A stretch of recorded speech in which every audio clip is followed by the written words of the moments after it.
ជាមួយនឹងចាញ់ណា2-0បានទៅលើអង្គរបរៀងកម្ពុជា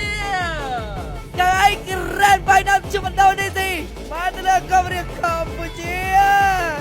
មកទៅអាយ៉ាធូនមួយអត់ជាប់មកស៊ីចាក់ទៅចាក់មកតាមទៅណាមក final slash ចាប់ជាមួយនឹង fan នេះដាក់1ដាក់2ដក fan នេះចេញទី fan ឡើងគូកំស្តាំងជាប់តា2រ៉ូអត់មាន damage back up ទេព្រាមមួយតែមានការដកថយធូនមួយតែដេញវាយជាមួយនឹង fan ឡចង់លើមកស៊ីដូចបេសាចមកស៊ីកាក្រងមានការ solo គេពីប៉ៅប៉ៃបន្តទៀតដូចគ្នាមកដែរក្រែងចើរបស់ប៉ៅប៉ៃយើងដឹងហើយថាយើងទទួលស្គាល់ថាអ៊ីរ៉ានខំទៅអូបងលោកទៀតវិញយើងអរគ្នាបាទខាងក្រៅវាយបន្តទៀតបាត់បង់ជីវិតទៀតចាប់មែនបានហើយបាទស៊ីមកស៊ីអាចទៅវាយបាទហើយអត់អូចាក់មួយគេទី1យ៉ាងណាចាក់មួយឡើងឈាមប្រាច់អត់ដាច់ទេជាមួយនឹងមកឆេអូ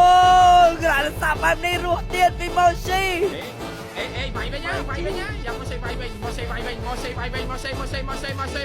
នកណ្ដាលអុកវេទមន្តពីអ៊ីឡានដាច់បាទហើយតែខ្លាំងគេនៅវាសាមកបាទកណ្ដាលអុកវាយយកតែបានជីវិតបានលឿនហើយទីធូនផ្លឹមលេនមានការធូនមួយកាប់ស្តាន់កាប់3តង់ជាមួយនឹងបាទឡាពូវាយគេមិនឈឺទេញ៉ាំយកបើខំគេដែរញ៉ាំច្រាស់ទេមកសេទាញមកខាងក្រៅយកតែនៅជាមួយនឹងអេថាបាត់អត់ចាំឡតអូយសៀមទូអត់ចាំឡតទេឯងបាក់បាច់ដងមកយើងហើយឯងបញ្ចប់វគ្គមួយនេះយកតែដងពងបាទជួយនឹងការបើកព្រីលៀបពីលូនមកអាយ៉ាហាក់ដូចសើមកវាយដល់ស្លាពីមកសេបាទហើយលើនេះតិចតាមនេះយកតែនៅមានប៉ាប៉ៃដំខាងត្រែបផកhere 5ត1បាទទៅឆ្វែងមកជាមួយនឹងណាម៉ូតវាយទៀត